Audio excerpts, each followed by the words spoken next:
Grabe, bakit kaya nadamay itong si Joy o si Merit, no? So, bago natin pagpatuloy ang ating pag-support today's video, kung bago ka pa lang sa aking channel, please subscribe po, like, and pakit na rin po natin guys ang notification bell upang ma-update po tayo tuwing ako po ay nag-upload patungkol sa mga viral and trending video. Alam niyo ba guys na itong si Joy ay hindi po maganda yung kanyang balita ngayon, no? So, ngayon po ay talagang medyo nag-aaway na naman po ang mga netizens dahil po dito sa naganap na ito na tila nga daw na naman po ay may connection at ito ay karma daw. Guys, no? So, tayo po ay mga supporters ng Medit and then Joy. Pero pag mga ganitong case, no, so hindi maganda yung ganitong sitwasyon.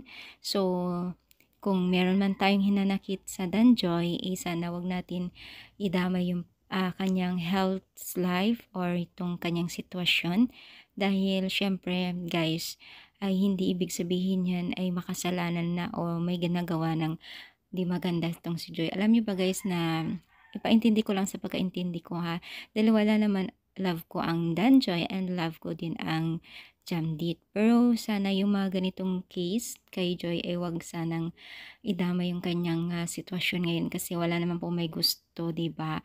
At hindi ibig sabihin yun ay karma na, 'di ba? So, yun po ay nagkataon lamang mga mima, dahil itong si Joy lang naman din po ay parang artista lang naman din po ang team Kalingap.